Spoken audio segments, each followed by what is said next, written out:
हैं और पहला प्रश्न देखते हैं। पहला प्रश्न क्या पूछा है कि नेपोलियन की पराजय कब हुई, मतलब किस सन में नेपोलियन का पराजय हुआ था मेरे प्यार बच्चों। तो 1815 ईस्वी में हुआ था। बी वाला ऑप्शन जो है इसका बिल्कुल करेक्ट ऑप्शन हो जाएगा, लगा लेना। 1815 ईस्वी में नेपोलियन का पराजय हुआ था। बात करें दूसरे प्रश्न की तरफ। दूसरा प्रश्न यह है कि उदारवाद से तात्पर्य है। उदारवाद से क्या तात्पर्य है? तो उदारवाद से तात्पर्य यह है कि व्यक्ति को स्वतंत्रता तथा कानून के समक्ष समानता। ठीक है, सी वाला ऑप्शन जो है बिल्कुल राइट आंसर हो जाएगा। आगे बढ़े, तीसरा प्रश्न। ऑटो वन बिस्मार्क का संबंध किस देश से था? तो ऑटो वन बिस्मार्क का संबंध किस देश से था मेरे प्यारे बच्चों? तो वो था आपका जर्मनी से। ठीक है, जर्मनी से था। बी वाला ऑप्शन सही हो जाएगा। चलिए आगे बढ़ते हैं। प्रश्न नंबर 4 देखो। प्रश्न नंबर 4 क्या है कि जर्मनी के एकीकरण में मुख्य भूमिका किसकी थी? तो जर्मनी के एकीकरण में मुख्य भूमिका थी ऑटो वन बिस्मार्क का। ठीक है, किनका? ऑटो वन बिस्मार्क का मेन भूमिका था। पहला वाला ऑप्शन बिल्कुल करेक्ट आंसर हो जाएगा। देखिए आगे, क्वेश्चन नंबर 5वां। नेपोलियन संबंधित था, मतलब नेपोलियन किससे संबंधित था मेरे प्यार बच्चों? फ्रांस देश से संबंधित था। सी वाला ऑप्शन जो है वो करेक्ट आंसर होगा। सी वाले पे टिक आप लगा लो। इसके बाद आता है क्वेश्चन नंबर 6 जो कि कह रहा है कि वियना की संधि कब हुई थी? तो वियना की संधि कब हुई थी? 1815 ईस्वी में हुआ था। बी वाला ऑप्शन जो है बिल्कुल राइट आंसर हो जाएगा। बी वाला 1815 ईस्वी में। आगे बढ़ेंगे, अगला प्रश्न देखेंगे। प्रश्न नंबर 7वां कि निम्नलिखित नेताओं में से किसने एक गुप्त संगठन यंग इटली बनाया? ठीक है, किसने यंग इटली एक गुप्त संगठन बनाया? तो वो थे आपके मेथसनी, जिसे हम लोग मेजनी के नाम भी जानते हैं। ठीक है, मेथसनी कहिए या मेजनी कहिए उनको। डी वाला ऑप्शन सही हो जाएगा। आगे बढ़ेंगे, प्रश्न नंबर 8वां। प्रश्न नंबर 8वां है कि निम्न में से यह किसका कथन है जब फ्रांस छींकता है तो बाकी यूरोप को सर्दी जुकाम हो जाता है? ठीक है, किसका कथन है? ये था मैटरनिक का कथन। किसने कहा था? मैटरनिक ने कहे थे। पहला वाला ऑप्शन बिल्कुल राइट आंसर हो जाएगा, मैटरनिक। आगे बढ़ेंगे, प्रश्न नंबर 9 देखो क्या है। फ्रांस की क्रांति कब हुई थी, मतलब फ्रांस की क्रांति किस सन में हुआ था? 1789 ईस्वी में हुआ था मेरे प्यारे बच्चों। बी वाला ऑप्शन जो है बिल्कुल करेक्ट आंसर हो जाएगा क्वेश्चन नंबर 9 का। चलिए आगे बढ़ते हैं, क्वेश्चन नंबर 10। आगे देखेंगे क्वेश्चन नंबर 10, 10वां प्रश्न है कि जर्मनी के एकीकरण में मुख्य भूमिका किसकी थी? मतलब जर्मनी के एकीकरण में मुख्य भूमिका किसने निभाया था? ऑटो वन बिस्मार्क ने की, काइजर हिटलर ने की, आपके 10वां मेत्सिनी ने? मेरे प्यारे बच्चों, ऑटो वन बिस्मार्क ने। जर्मनी के एकीकरण में अगर मेन भूमिका अगर किसने निभाया था तो वो थे आपके ऑटो वन बिस्मार्क थे। पहला वाला ऑप्शन बिल्कुल राइट आंसर हो जाएगा। 11वां प्रश्न कह रहा है कि निरंकुशवाद का क्या तात्पर्य है? तो निरंकुशवाद का क्या तात्पर्य है? ऐसा शासन व्यवस्था जिसमें सत्ता पर जनता का अंकुश नहीं होता है। ठीक है, निरंकुशवाद का तात्पर्य यही होता है। बी वाला ऑप्शन सही हो जाएगा 11 का। आगे बात करते हैं, प्रश्न नंबर 12 कि 1789 में फ्रांस किस प्रकार का राज्य था? असीमित राजतंत्र था कि सीमित राजतंत्र की प्रजातंत्र था कि यहाँ पे गणतंत्र था? मेरे प्यारे बच्चों, सीमित राजतंत्र था। बी वाला ऑप्शन जो है राइट आंसर हो जाएगा क्वेश्चन नंबर 12 का। आगे बढ़ेंगे, अगला प्रश्न देखो। प्रश्न नंबर 13 क्या है कि जूसेफे मेसनी का संबंध था, मतलब इटली के एकीकरण से कि जर्मनी के एकीकरण से कि इंग्लैंड के राष्ट्रवाद से कि फ्रांस से राष्ट्रवाद से, मतलब फ्रांस के राष्ट्रवाद से? मेरे प्यारे बच्चों, जूसेफे मेसनी का संबंध इटली के एकीकरण से था। पहला वाला ऑप्शन जो है बिल्कुल राइट आंसर हो जाएगा। ए वाला ऑप्शन पे आप क्लिक कर देना। आगे बढ़ेंगे, प्रश्न नंबर 14 देखो। प्रश्न नंबर 14 क्या है कि निम्नलिखित में से कौन सा 1804 के नेपोलियन कोड में नहीं जोड़ा गया था? मतलब इन चारों में जन्म से प्राप्त विशेषाधिकार की सामंती व्यवस्था का अंत की संपत्ति का अधिकार की कानून के समक्ष समानता। तो मेरे प्यारे बच्चों, जन्म से प्राप्त विशेष अधिकार। ठीक है, 1804 के नेपोलियन कोड में नहीं जोड़ा गया था जन्म से प्राप्त विशेष अधिकार। ये वाला ऑप्शन जो है राइट आंसर हो जाएगा। 15वां प्रश्न देखो क्या है कि 1861 में एकीकृत इटली का सम्राट किसे घोषित किया गया था? ठीक है, इमेनुअल द्वितीय को कि जिउसेppe मेसनी को कि विलियम प्रथम को कि जिउसेppe गैरिबाल्डी को? मेरे प्यारे बच्चों, इमेनुअल द्वितीय इसका जो है बिल्कुल राइट आंसर हो जाएगा, फर्स्ट वाला। 1861 में जो एकीकृत इटली का सम्राट किसे घोषित किया गया था? इमैनुअल द्वितीय को घोषित किया गया था। बात करेंगे 16वां प्रश्न की, निम्नलिखित में से किसे 1871 में जर्मनी का प्रथम सम्राट घोषित किया गया था? ठीक है, तो 1871 में जर्मनी का प्रथम सम्राट किसे घोषित किया गया था मेरे प्यारे बच्चों? वो थे, आपके नाम नोट कर लो, काइजर विलियम प्रथम थे।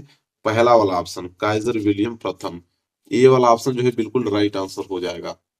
आगे बात करते हैं प्रश्न नंबर 17, जलियांवाला बाग जो कांड में गोलियां किसने चलवाई थी? मतलब माउंटबेटन ने, कि लॉर्ड्स डलहौजी ने, कि लॉर्ड्स इरविन ने, कि जनरल डायर ने? जलियांवाला बाग हत्याकांड आपने सुना होगा, उसमें गोली किसने चलवाया था? तो जनरल डायर थे, जो उन्होंने ऑर्डर दिया था गोली चलाने का। डी वाला ऑप्शन जो है बिल्कुल राइट आंसर हो जाएगा। चलिए, प्रश्न नंबर 17 हो गया। प्रश्न नंबर 18 की तरफ बढ़ते हैं। देखिए, प्रश्न नंबर 18 क्या है? प्रश्न नंबर 18 है मेरे प्यारे बच्चों कि चौरी चौरा कांड कब हुआ था? मतलब किस सन में हुआ था? 1920 में, 1921 में, 1922 में, 1925 में? चौरी चौरा कांड हुआ था मेरे प्यारे बच्चों, किस सन में हुआ था? एक क्वेश्चन नंबर 18 का सी 1922। ठीक है, मैंने ट्रिक बताया था कि चौरी चौरा सेम है ना, तो लास्ट में दो दो होगा। मतलब ट्रिक हमने कुछ बताया था आप लोगों को याद करने का, याद होगा आप लोगों को। 19वां प्रश्न क्या है कि जलियांवाला बाग की घटना कब हुआ? ठीक है, जलियांवाला बाग की घटना किस सन में हुआ था मेरे प्यारे बच्चों? तो याद कर लो इस डेट को, 13 अप्रैल 1919 को, 13 अप्रैल 1919 को जलियांवाला बाग हत्याकांड हुआ था। सी वाला ऑप्शन जो है बिल्कुल राइट आंसर होगा। 20वां प्रश्न देखो क्या है? 20वां है, वंदे मातरम गीत के लेखक, वंदे मातरम गीत के लेखक कौन है? बंकिम चंद्र चट्टोपाध्याय, की रविंद्रनाथ टैगोर द्वारा, कि रविंद्रनाथ टैगोर द्वारा लिखे थे, कि अहमदाबाद आंदोलन? अब देखो, वंदे मातरम गीत के लेखक ये पूछा है, मतलब ये बहुत सिंपल क्वेश्चन है। ठीक है, 20वां का जो राइट आंसर होगा वो पहला ही होगा, बंकिम चट्टोपाध्याय द्वारा। वंदे मातरम गीत के लेखक कौन है? बंकिम चंद्र चट्टोपाध्याय। 21वां क्या है, हिंद स्वराज पुस्तक के लेखक कौन है? तो हिंद स्वराज पुस्तक के लेखक आपके महात्मा गांधी जी हैं। सी वाला ऑप्शन बिल्कुल करेक्ट आंसर हो जाएगा यहाँ पे। कौन है? महात्मा गांधी जी हैं। चलिए आगे बढ़ते हैं। प्रश्न नंबर 22वां क्या है कि निम्नलिखित में से किसने बारदौली सत्याग्रह का नेतृत्व किया था? तो इन चारों ऑप्शन में से कौन है जो बारदौली सत्याग्रह का नेतृत्व किए थे? वो आपके हैं सरदार वल्लभ भाई पटेल जी।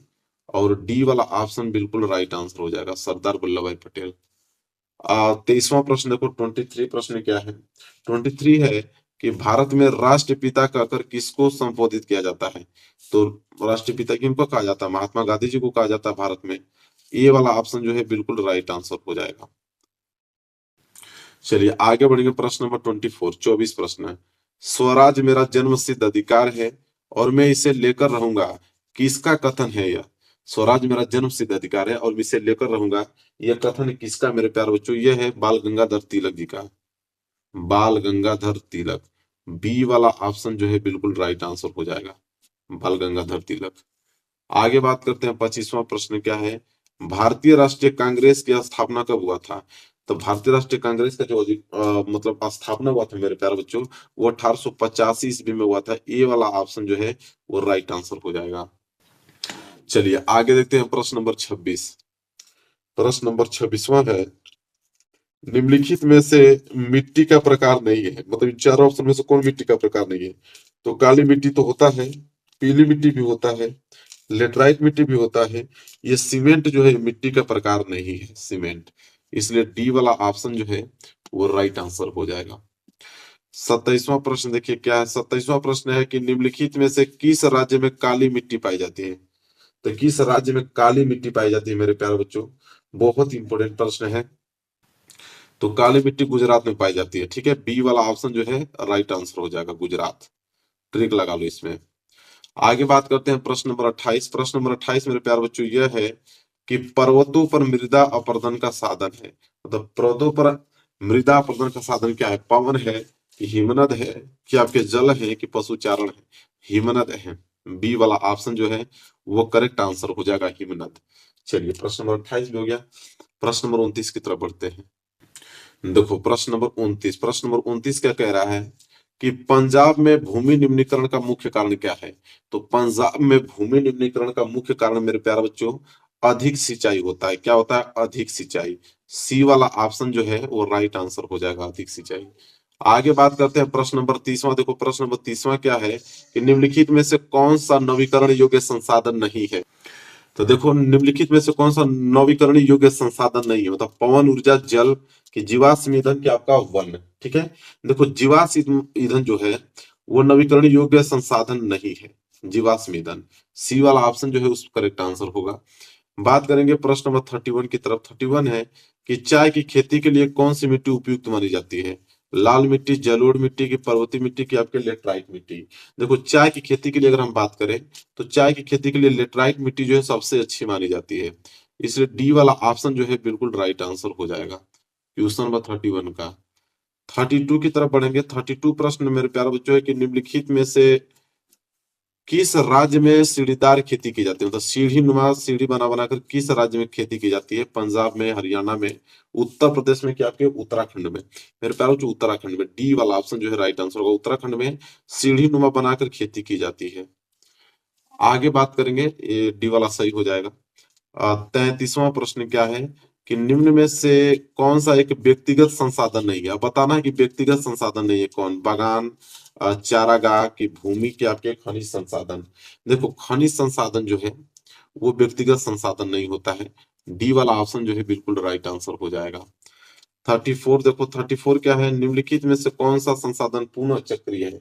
मतलब पुनः चक्री कौन है? तो वो आपका पहला वाला ऑप्शन लोहा हो जाएगा, क्योंकि लोहा को हम पुनः किसी भी दूसरे रूप में डाल सकते हैं, तो पुनः संसाधन क्या है? लोहा है। तो 34 का ए वाला जो है ऑप्शन बिल्कुल राइट आंसर हो जाएगा। आगे बढ़े, अगला प्रश्न है आपका 35। 35 प्रश्न क्या है कि निम्नलिखित में से कौन सा एक संभावित संसाधन है? संभावित संसाधन कौन है आपका? कोयला, कि पेट्रोलियम, कि यहाँ पे पवन ऊर्जा, कि यहाँ पे आपके बॉक्साइट।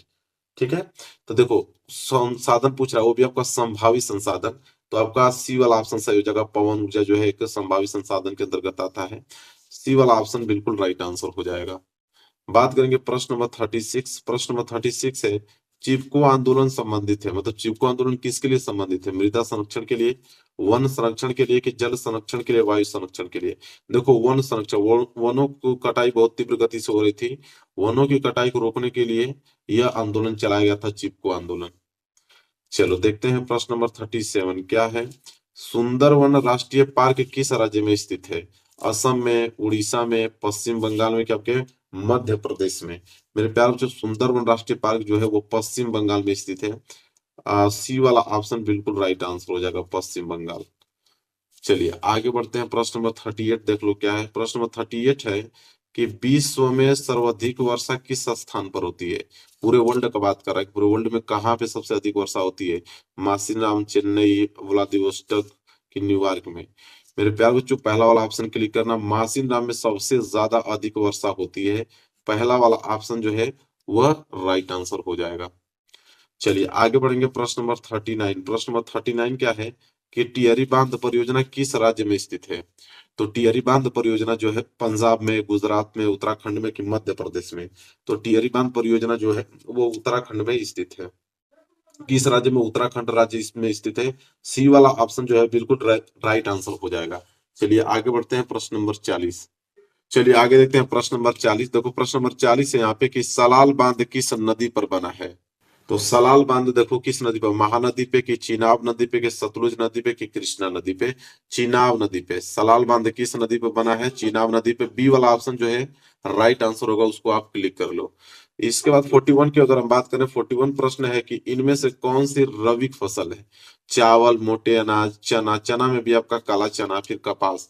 इन चारों में बताना है कि रबी की फसल कौन है। तो रबी की फसल सी वाला ऑप्शन है चना, चना में वो भी कौन सा है?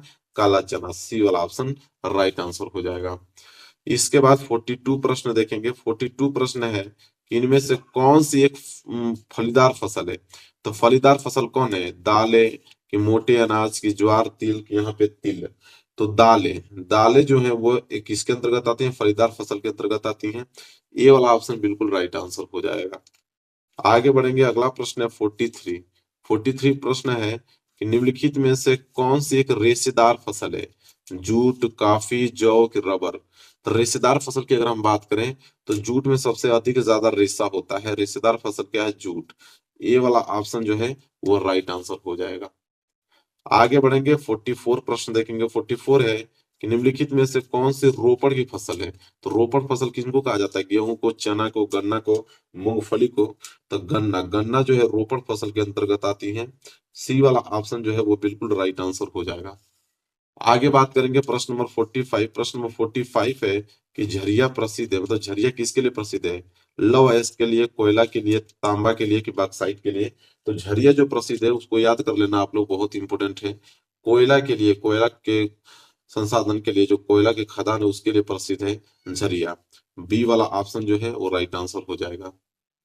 आगे देखेंगे अगला प्रश्न है 46। 46 प्रश्न मेरे प्यारे बच्चों है कि निम्नलिखित में से कौन सा परंपरागत ऊर्जा का स्रोत है।